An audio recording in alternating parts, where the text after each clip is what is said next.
Welcome to the Larry Kreider's Leadership Podcast. Larry is the author of over 40 books, the founder of Dove International, a worldwide family of churches and ministries in 6 continents, and has over 50 years of leadership experience. He and his guests will share inspirational leadership insights from their journey with God. These insights, gleaned from serving leaders in many nations, will transform your life and leadership. For more information on Larry's books and resources, visit LarryKreider.com. Welcome to the Larry Kreider Leadership Podcast. Larry Kreider here. With me in the studio today is our longtime friend, Marie Good. Welcome. Hi, thank you. Well, I'm excited about this podcast because you have helped so many people through your own life story in areas of experiencing grief and loss and disappointment. So let's just get right into it. Talk about how you grew up, some things that happened in your life, wherever you want to go with this, and then we'll get into the things you've learned and the things that have helped lots of other people in this whole area. So tell us some stories. Okay. I grew up here in Lidditz, Pennsylvania, and I was thinking back through some of my stories as a child, and I was thinking, man, I don't have a whole lot of stories, but there's one that does stick out. I remember one night, it was the night before Christmas, my sister said to me, hey, Marie, let's get up and open up all of our Christmas gifts in case we get something we don't like. Oh, and wow. then we can pretend we like it. So I was like the good little sister. I was like, sure, let's do that. So we go down and we carefully unwrap all of our Christmas gifts. That's and my crazy. sister was like, oh, I don't like that. Do I look surprised and happy if I make this face or that face? And then we wrapped them all back up, went to bed, and got up and opened them the next morning in front of our parents. And when did your parents find out that happened, or have you never told them to this day? We have told them, and I'm trying to remember when we actually told them. Knowing me, I probably told them right away. Yeah. And got my sister in trouble. That is too funny. Well, let's talk about just a couple of leadership things, and just to kind of get started, because experiencing grief, loss, disappointment is something that not only leaders deal with, but they help lots of other people walk through those kinds of things. So you've been involved in many areas of leadership over the years. What are some areas of leadership that you've experienced? Yes. Well, I've done small group leaders. I was also a cluster leader, which oversees some of the small group leaders. And the position that I have right now at my work, I oversee different volunteer teams as leaders, but I've also led support groups with women who have walked through betrayal. Wow. Amazing. Marie, you've helped many who've experienced grief, loss, disappointment already. I know you and I've watched your journey. And it's become a life message to you. Tell us how you learned this. Well, it became a life message because it's been part of my life. Right. Back in 2012, we were given some really horrible news about our son who had cancer 4 years before that. He was re-diagnosed with cancer, and this time we were told that he only had about a 1% chance to survive cancer. So unfortunately, he passed away that year of cancer, and so grief hit our home really hard. Yeah. So walking through that journey, I realized how important grief is, what it is, and how to recognize it, and how important it is to sit in the messy emotions of grief to get to the place of healing and walking through it and living again. Yeah. I know when you share your story with people in a lot of different settings, you often talk about CPR, you know, choice, process, release. Talk about that. Explain that to us. When I think of CPR, I think of it through the eyes of forgiveness. I sat in a counseling room with my husband, and I heard some really hurtful things. And I just looked at my counselor, and I said, how am I supposed to forgive? I've always been taught you forgive and forget, and you move on. But as I walk through life and through my counselor's help, we realize that forgiveness is more of a process than it is a quick one-time event. And before I enter that process, I need to have a choice. So I choose to start the forgiveness process. And my choice is empowering me to say that I am going to choose to walk in healing. And so I first start with choice. We choose to enter the process.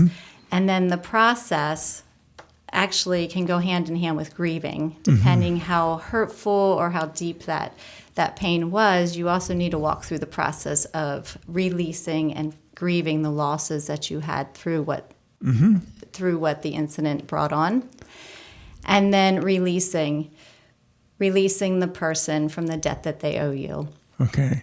The one thing that I have done with this releasing part is I have to put something tangible in my head. And so I created this idea in my head. It's called my stupid tree idea. Tell me about that. Yeah. And this is a Marie idea created in her head.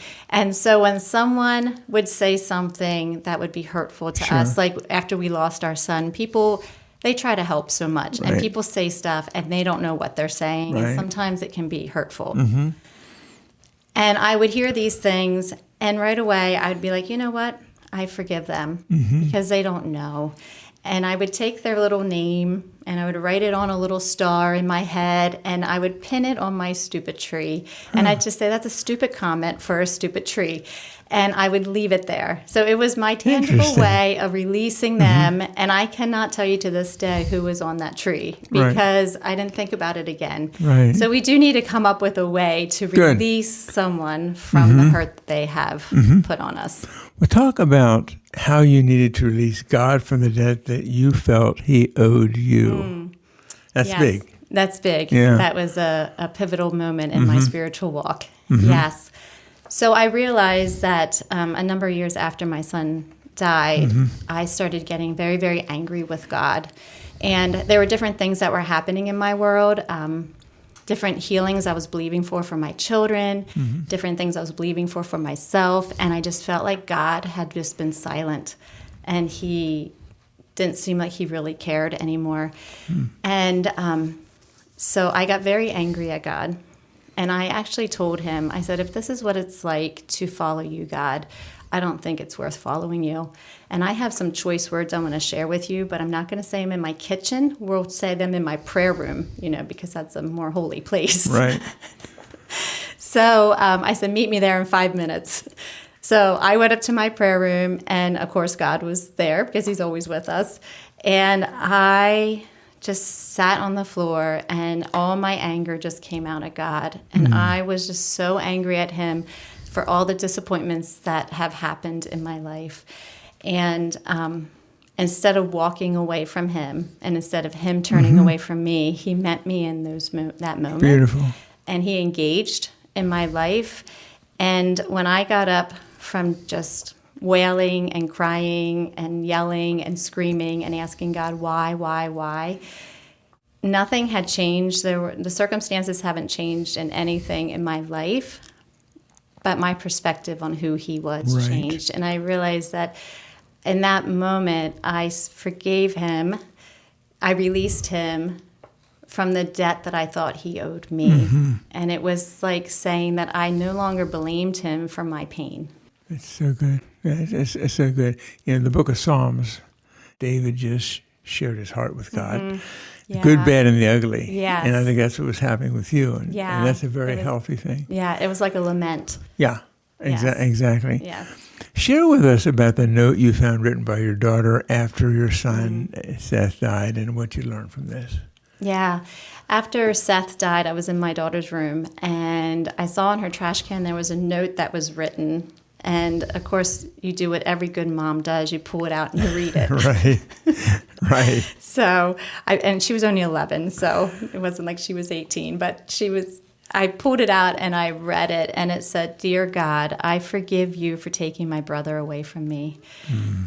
And I just saw in that moment that my 11-year-old daughter knew as a child how to release God from that debt that she felt like he owed her. Very good. Talk to us about the statement, powerful statement. Getting hurt by people is hard, but getting hurt by what God allows can feel unbearable. Right. Yes. That actually, I read that in the book Forgiving What You Can't Forget from Lisa Turkhurst. And when I read that just really hit home to me because I was like, that is so true. you understand that people who are broken, who are humans, are going to let you down. But then here you have God, who's supposed to be your biggest cheerleader, your supporter, your protector, and you're going through things in your life, and yet he's supposed to be the one protecting you from all the pain. And so that was a moment, and it kind of goes hand in hand with that anger that I had felt with him. So I thought, if he loved me, why would he allow this pain to happen to me? If he truly loved me, why doesn't he hear me? If he truly loved me, why doesn't he answer my prayers? Because my prayers were good. They weren't selfish. They were these good prayers. So I felt like unseen, and I felt uncared about to God. I appreciate your vulnerability, because so many people get it totally. They've been through the same thing, same situations, and just your realness about this is so important. Tell us how we can learn to be honest with God and allow him into our messy emotions. Yeah, learn to be honest with God. God already knows what we're going through. Learning to sit with him and to be upset with him and to share that he disappointed me. I feel like that's not an unholy place. I feel like it's a real place. Correct. If I had a friend that did that to me and said things to me that you disappointed me, you let me down, there would be this place of intimacy that would happen, because that friend would have finally let me into her world. And so I feel like when we are honest with God and we just come to him in our messy emotions, he's saying, finally, I get to see my child's heart. Finally, they're trusting me with the pain. Yeah, I love the way you're sharing about being real with your emotions and sharing with God honestly and intimately about, how you're feeling. Is there anything more you want to say about that? Well, the one thing that I can share about disappointments with God and being real with him is I realized from my garden. So a number of years ago, I started a garden, and it really wasn't to produce food. My garden was to take a concept and make it tangible to me. And to tell myself that through dirt, I can grow something. Something can grow from dirt, and not just grow, but can grow and nourish other people. Very good. And so I started this garden, and I had this garden, and the one year I had this cute little plant growing that I never planted, and I was like, oh, this is such a cute little plant. It's harmless. I'm just going to keep it going and see what it is, because I was novice, so I did not know what this plant was. Now I know what this plant is. And the plant grew.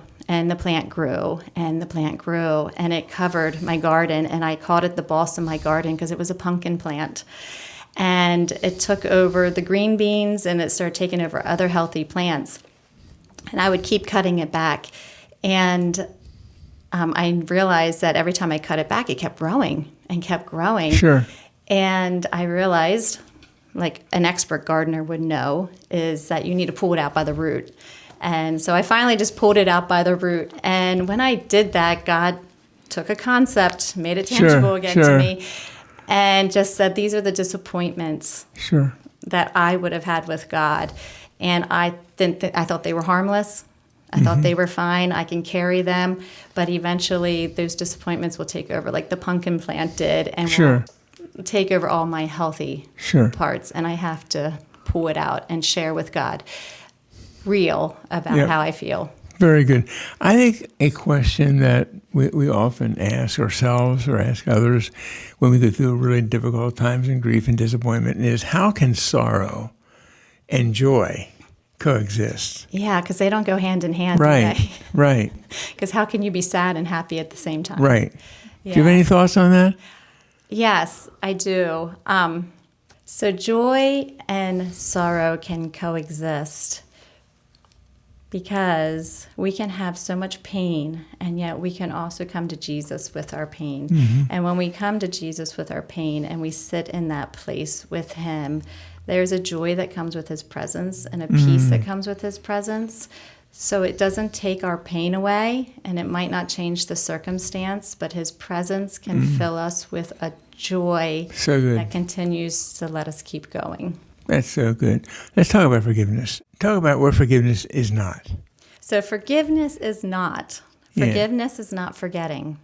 Good. Good. Because we can forgive, but we might also still remember the situation. And forgiveness is not refusing to acknowledge the pain that we're in. Mm-hmm. Forgiveness is not trusting. Doesn't mean when you forgive someone that you need to trust them, because they might not be a healthy person yet. So true. Forgiveness is not reconciliation. It takes one person to forgive, one person to repent, but two people to reconcile. And forgiveness is not a feeling that we have. Good. You've learned how to grieve well and give grief a seat at the table, right? So talk about this. What does that mean? So when I see grief and having it have a seat at my table, I see it like a dinner guest. And when I have a dinner guest, I'm engaging in that dinner guest. I'm talking to that dinner guest. I'm allowing that dinner guest to talk to me. And so I see that with grief, that we need to allow ourselves to engage with those emotions and those feelings, and allow ourselves to hear also what's going on within us as we have those emotions. Very, very, very good. You have said there's joy that comes when grief can speak, and a peace that fills missing pieces of my heart. Talk about that. Yeah, so when I allow grief to speak, that would be, now when I allow grief to speak, I'm crying. Yeah. Because that's how I deal with my emotions. But when we allow grief to have a voice within us, or we allow ourselves to express grief, then we can heal from what we're going through. And we can also allow ourselves to experience the joy of life again. So good. Thanks again for being vulnerable. Thanks again for being open, because what happens is when you're open and you're sharing your story, there's other people think they're going through the same thing, but they think nobody else is. Right. They think it's just their thing. And you've helped so many people already, and I appreciate you being on the podcast. Is there anything else you'd like to share with us today as we think about this whole subject of experiencing grief, loss, disappointment, healing, wholeness, whatever, all of it together? Anything else you'd like to share with us today? There is one more thing that I would love to share, and this was so encouraging to me, is the way that a pearl is formed. Okay, please go for it. So a pearl is formed in an oyster because an irritant enters the oyster. Right. And when the irritant enters, it tries to figure out what this is. And it starts to create this thing called nacre, and it starts to coat this irritant. And it coats it, and it coats it, and it coats it, and it coats it. And eventually that irritant is coated so much that it becomes this priceless pearl. Wow. And I think about that in my life, and it's so encouraging to me that, I have irritants that come into my life. And taking them to Jesus and sitting with Jesus, he has taken his spirit and he has coated and he has coated it and he has coated that irritant. And the irritant or the distraction or the disappointment in life might have not gone away, but it has been so coated with Christ that it actually becomes like a priceless piece of my life. Beautiful. Yeah. That is beautiful. Wow. Marie, I would like to have you give my daughter Katrina, who's a producer and your good friend, any books or any articles, anything that you've read to put on the show notes. Okay. Okay. And for all of you listening, check out the show notes and learn a lot more about how we can deal in a godly way with experiencing grief, loss, and disappointment. I'd be happy to. Okay. Thank you for joining me today for this leadership podcast. And this is going to help a lot of people. Again, thank you for being real, open, vulnerable. And God bless you as you minister to many others in many ways now and in the future, because these life messages not only change our lives, but they change the lives of those around us. Again, God bless you all for joining us today. And Marie, thank you for being on the podcast. And we look forward to seeing many of you in the near future as we have our next podcast. God bless you. And again, check out the show notes. We'll be back real soon. God bless. Thank you for listening to Larry Kreider's Leadership Podcast. If you want more information about any of Larry's books, daily devotionals, small group resources, or any other teachings, go to LarryKreider.com.